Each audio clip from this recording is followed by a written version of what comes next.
So guys, today back from the video on the channel. Today I'm going to be doing the match review plus player ratings for the Newcastle United versus Fulham game. It was a horrible game to watch. If you want to go and check out the match day vlog, go and check it out in the description. Meatwell came back to St James's Park and did he do anything?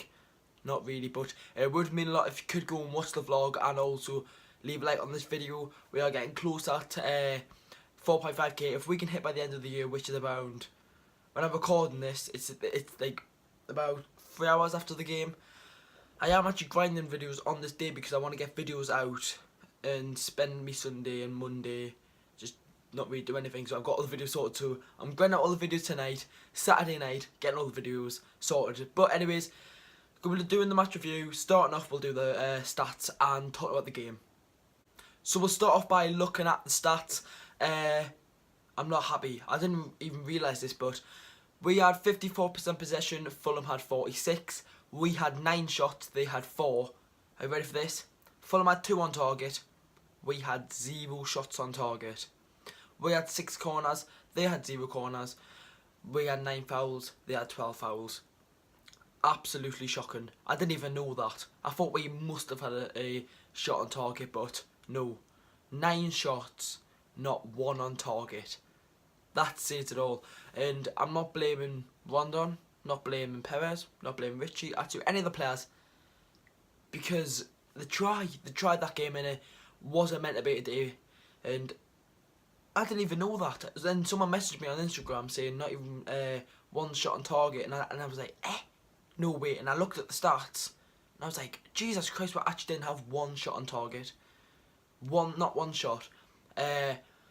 Fulham played quite well, but we'll just be starting off with the game. If I can remember anything, because it was the most boring game. Like, I think I've been to maybe a 0-0, not really any chances, proper chances, near the 88th minute, when Meatwell nearly scored. That was the main chance of the game, but starting off with the game, we started off okay, but we weren't like how we started off versus Wolves, because we started off well versus Wolves, like Bournemouth, Watford, but all started well in them games, which we've won recently. But our home form is, like, last year our away form was there, our home form was there, and now it's just completely changed. And our away form's good, but our home form's terrible. So I think when teams come to St James's Park, should have confidence. And now we've got Liverpool away, Watford away, the Manchester United at home. Going to be some tough games, but the game itself, if I can remember anything, I'll be brutally honest. The first half, I think we had 1 corner, and they just got swung in, and the keeper, we didn't test him properly. He was punching the ball, and I said we weren't testing the keeper as much, and we didn't test him all game. So then looking on to the rest of the game, I could not really think of anything apart from the last 2 incidents. Well, not incidents, but what happened with Meatwell and stuff. There was a penalty shout when, I think it was I can't remember who, I think it was Dummett actually, who crossed the ball in, and Kennedy got dragged down. And I've heard a lot of stuff on Twitter and Instagram and stuff saying the Premier League referees are a disgrace. And I was saying it in the vlog. Premier League do not like Newcastle United. I don't know what it is, but they just do not like us. It's as simple as that. They do not like us. But going into that thing in the 88th minute, I haven't properly seen any highlights yet. I'll probably see it all on Match of the Day. Martin Dubravka comes out and Kamara takes on the keeper, and I'm like, he just has to shoot. He's all he's got to do is smash the ball in the net, and it's game set done. And the game should have been a 0-0. And when he does that, I'm thinking, and he cuts inside. Why are you doing that, mate? You've got to shoot. You've got an open goal. Why cut inside? Lays off to Mitrovic. I think the team knew that they wanted Mitrovic to score against his old team, but I seen him have a little bit of crack with the rest of the players, Newcastle players, and probably wishing them the best for the rest of the season, I guess. And that chance with Mitrovic, it looks like it did hit, if it was Shaw, I can't remember who, his face, and, well, no, not his face, his arm. He went like that, bounced off his arm. It should have been a pen. To be brutally honest, that was from not seeing any footage back. I watched my vlog back, because, like, as I always do, and you can't really tell, but yet again, I think it was a penalty. We got, like, lucky for that, but if that was a penalty, the Kennedy incident was a penalty. It's as simple as that. It is frustrating. It's frustrating watching a game like that when you could have done something else. But Newcastle United I'll go to every game. Next home game is against Man United and the cup game, which is going to be good. I'm going with my dad and that, so it's going to be good. I'm taking him to his first game in about 4 years, so it's going to be good. But yeah, we'll talk about the player ratings now. So starting off with the goalkeeper, Martin Dovabka. He didn't get tested really. That really happened. He didn't really do much. I'm going to give him a 7. He didn't fight, he kept a clean sheet. Javier Manquillo, from having a great game last week to an awful, do I say awful? To a bad game. We'll say that, a bad game. He wasn't good. Very sloppy touches. There was one time when he touched the ball and he just ran back, but the ball didn't even go out. You could at least went to the ball until it goes out of play and then you go back to your position. For me, Javier Manquillo gets up on the pitch too much, and in January I think we should keep him, but he didn't have to play in that game. He had to play, it was simple as that. Fabian Schär, it was probably his worst performance for Newcastle United, to be brutally honest. It probably was.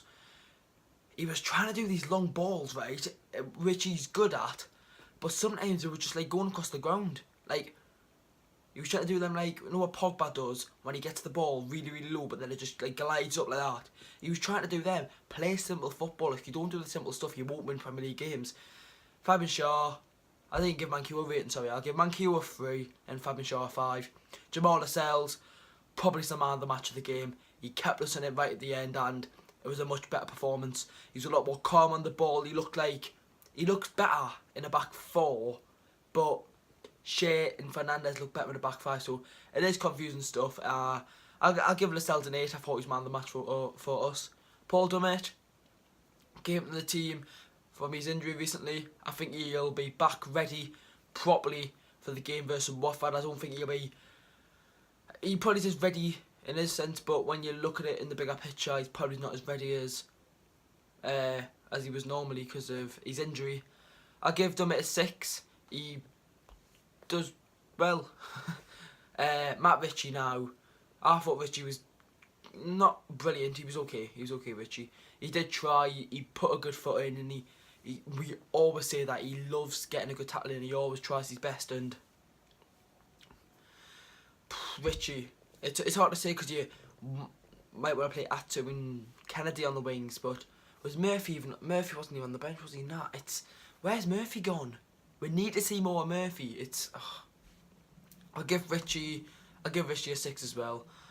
And the other winger, Christian Atsu, he wasn't like against Huddersfield or Wolves or Everton. He played really well in all them games, and today wasn't Atsu's game, to be fair. He came off for Kennedy, who we'll get talking about soon, but Atsu, I'll give him a 5. The first that I made, Kaesung Young, he was good. The way he's so calm on the ball, like, it calms down the rest of the players as well. When he gets the ball, you think, right, he can create something, or he can do my job for us. But I think he going to the Asia tournament is going to be a tough take for Newcastle, and Shelby have to come in and do a job. It's as simple as that. And I'll give K a 6. Mo Diarmi, it was a game of 2 halves, right? But not 2 halves. It was a game of 2 halves in his head, right? There was some times where he would ping the ball and it would go out for a throw-in, and it would ping straight to the player. But there was sometimes he was picking out some really good passes, and he does get a foot in there. But today he didn't really get a foot in. He didn't really. His passes were on and off. I'm gonna give the Army a 5. Ayuso Perez now. Right, I don't know. I really can't remember what he done in that game. Like, seriously, I don't know what he done in that game. He's really quiet. I'm going to give Perez a 4. I honestly couldn't tell you one thing that he done. Like, seriously. And finally, Salomon Rondon, who played a full 90 minutes today. Normally getting subbed off Oxley. Why do that? But Rondon today was probably one of the better players. He holds the ball up well. Any ball that came to him up top, he won every header. He holds the ball up well, and sometimes I think when the ball comes up from Martin Dovabka, it's because he normally heads it to like Key or Diarmi or whoever's on the right middle, left middle, whatever they are. I think you maybe just have to chest it down and get a bit of control on it rather than just heading it to another player, or even head it up and make sure you win the second ball. But Rondon for me, I'll give him a 7. He was better than most players in the team, and he tries his best. First substitute was Kennedy. I don't know what's happened to Kennedy. I think he can't be arsed with Newcastle. I think he wants to be back in that Chelsea team, but he's not going to get game time there, and I don't think he really cares about Newcastle, to be brutally honest. He loves his Instagram and stuff, he loves the fans, he says, and that, but he's not good. He's not as good as other people say. Other people say, oh, he's amazing, oh, he can do this, oh, he can do that. He's not that good. He's really not that good for me. I'll give Kennedy a 4. And finally, Yedlin, he had 7 minutes. What can you do in 7 minutes? Should have started. He really should have started. And looking at the bench now, there will be hopefully some changes versus Liverpool. I'm about to do the looking at Liverpool video and the predict the team versus Liverpool. As you can see, I've got me pieces of paper here ready to put the team sheet on and stuff like that. But the bench today was Muto, Hayden, Kennedy, Fernandez, Hosselu, Yedlin, Woodman. For the game versus Liverpool, I think Rafa will definitely go 5 at the back. 100%. I think he'll have Shaw. Actually, I'm not going to say what's the video when it's out. But any people that's going to be in the video, make sure to leave a like in the videos, comment, subscribe if you're new, follow all my social media links in the description, watch the vlog if you haven't already. Thanks for watching the video, and yes, I'll check you guys in the next video, tomorrow's video. Goodbye.